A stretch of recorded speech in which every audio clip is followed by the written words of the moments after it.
fights before, so what you should expect to see is great action. A lot of action, a lot of good fighting tonight over in Paris, and we will be back to get started in just a couple of minutes. Terry Norris in the main event. First, it is the Cruiserweight Championship. Got a lot to talk about. This ESPN boxing special. That was the very good fight. Frankly, it hasn't been a very good fight so far. We're going to pick it up a little bit later in the fight, but let's talk about what has gone on so far in that fight. Yeah, we were only kidding when we said it was going to be good, but the beginning part was very slow, but Wamba starting to pick up a little bit in the middle rounds using a very good left hook, and the two boxing styles that didn't mesh in the beginning of the fight was starting to pick up in the middle rounds. Yeah, I think that's probably true. Duran was looking in large part to counterpunch. Wamba really wasn't pressing the action, and as a result of that, frankly, it was quite a dull fight. Let's get to the action, in quotes, ninth round.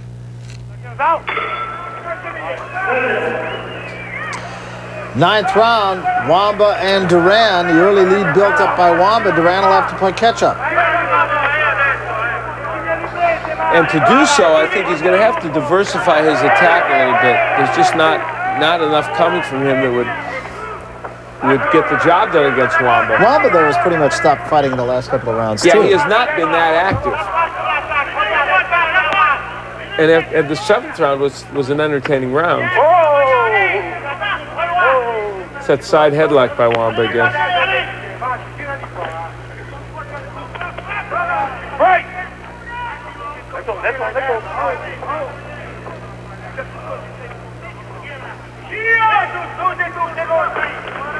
Come on, punch out of there, break!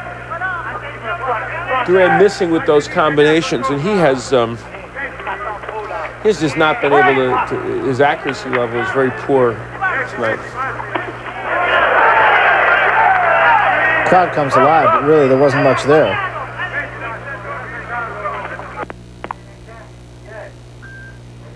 Again, it's the left hook of Wamba that, in my opinion, could really be the difference here.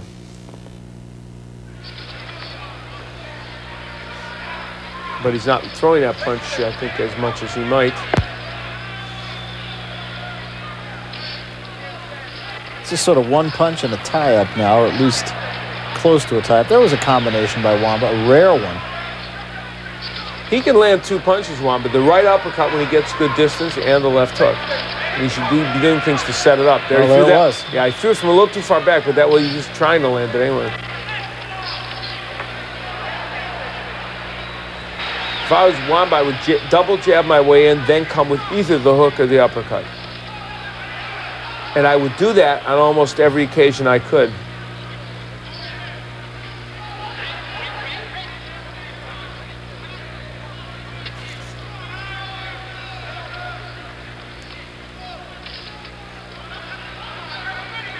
Now, there was a chance with a straight right hand for Wamba, but he just didn't get there with the punch. You mentioned earlier that Al Cole is probably watching this with great interest, or will be if he's, I'll tell you what, there's nothing here to scare Al Cole, is there? No, not only with great interest, but with great glee, I would think. Or James Waring. Of course, first Cole has to beat Waring. Even for James Waring, he's got to be looking at this thinking, to go across the pond, I'm not going to get threatened too much. Wamba with a left hand a little bit earlier and another left hand a moment ago. So another round that I believe Anaclet Wamba can put in the bank. Does he have enough? We'll be back.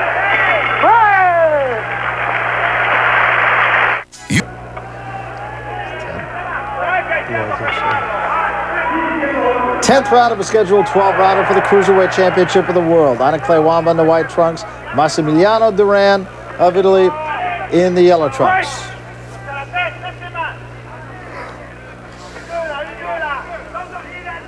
First fight, in fact, that Duran has had outside of Italy or Switzerland at his last fight in Campione d'Italia, which is in Switzerland, in the Italian portion of Switzerland. Now here he is fighting in France for the first time.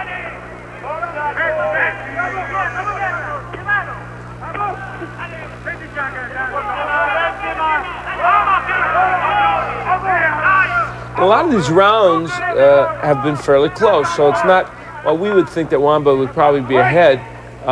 It's not out of the question, and you alluded to the fact that sometimes scoring in Europe is a puzzle. Good left hand by Duran. Duran could very well be right in this bout. And he has had better rounds the last couple of rounds. Definitely has. And Wamba, up until the last round, was sleepwalking a little bit.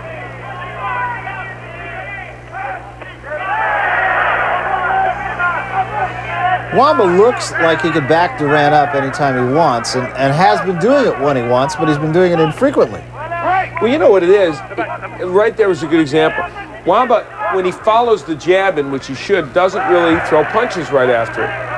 If he would double jab and throw either a right uppercut or a left hook, I guarantee you many punches would land and he would push Duran back.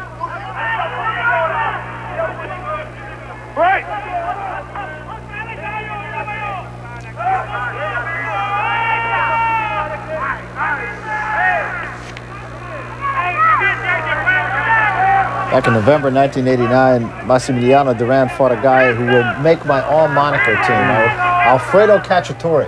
Perfect. You just had some of that last night, I think. I think I did, yeah. He's a distant relative of his in any case.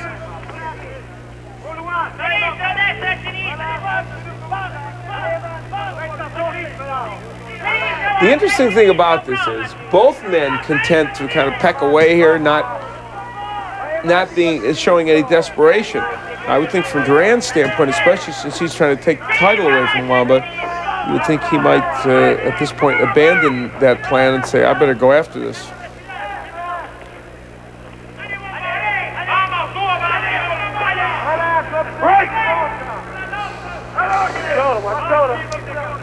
Watch the shoulder, said Richard Steele. Duran said, what? Probably thought to himself, make him stop hitting me after the break.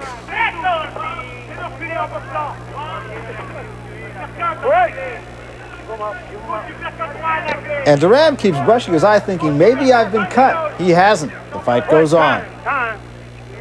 Go, good. Doctor. Accidental butt. Was the accidental butt. They are stopping it to take a look at a cut eye because you heard Richard Steele say accidental butt. So when he reached up and touched his eye, Duran, he in fact did get cut. And that doesn't look like a good one. And if it's a clash of heads, they would go to the scorecards. And it was a clash of heads. Accidental butt. Richard Steele made that decision right now. Okay, Jason. The cut is above the nose, alongside the eye. End of the 10th round. Duran, that perhaps the fight has been stopped. We'll see. Well, the interesting thing is, the cut, it's tough to say. I guess it is right over the eye. Swelled up quite a lot, too. Yeah, it really did. And so it looks like they have, boy, it looks like it's in the bridge of the nose, Barry. Very unusual place. Yeah, to have a cut. Yeah, we'll Take see the another clash look of at heads. it. Now that was an accidental clash of heads, initiated as much by Duran as by Wamba. And in fact, the fight was not stopped. The fight goes on. We start the 11th round. Yeah, I wouldn't have thought they would have stopped it because of that, but there was some thought that they might. We will point out, once again, we of course are in Bristol. This fight is taking place in France. We are calling the fight live, but we are taking a feed from French television. So there are times where we are as much perhaps in the dark as you are. And that was the case a moment ago. Some concern that the fight might have been stopped. There was another headbutt, and Duran complains again. Well, Wamba has certainly used his head in this bout as a weapon, as he has elbows, so has Duran for that matter, but Wamba is more guilty of using his head. You know, I was looking at Duran's one-loss record, and he's had 5 fights. In 19 fights, 5 of them have been stopped by disqualifications. I was thinking to myself, how can that happen? And now that I see this fight, you can see where it could happen. Well, yeah, I mean, between the butts and the hitting after the break and all the rest of it. Good hook by Duran, his best hook by far of the match. Well, I'm sure he feels he's going to have to do that now. He's going to have to throw caution to the wind, as time is not his ally. There was a right hand by Wamba that got there, and Duran tries to hold on. And Duran covering up now. He's in trouble. There was a good right hand. That puts Duran in big trouble. Richard Steele will step in, and it's over. And this time we meet him. Yeah. Interestingly, it was the right hand, not the hook from Wamba, that ended up getting the job done. And I think that cut bothered Duran so much that he simply could not concentrate enough and yet ultimately got hurt. Yeah, and I think it was that more than anything else. More than the pain, I think it was the distraction. And the other cut, which we just saw from looking at him, from the second butt that came over his left eye. Well, I'll tell you what, if you're going to fight Wamba, you better wear a helmet. Yeah, which Duran did not, and as a result of that, Anaclet Wamba has won the rubber match of his 3-fight series with Massimiliano Duran. He's a happy guy, and he is the champion. Still. Leading the French crowd in cheers. This is after he had him in some trouble. Really started to nail him, clubbing right in the back. Wamba anxious to get the job done, and Richard Steele saying, no, enough is enough. He was hit, actually, with a very good right hand to start him on the way to the end. Wamba is the winner and remains the cruiserweight champion. And I'm not sure, as you mentioned earlier, that will strike terror in the hearts of cruiserweights around the world. But nonetheless, Anaclet Wamba wins the fight. Technical knockout in the 11th round, and he still is the cruiserweight champion. We'll be back. Full pugilistic pandemonium, and we start now. Victor Cordoba, Vincenzo Nardiello. This for the WBA Super Middleweight Championship. A mouthful. Indeed, and an interesting matchup because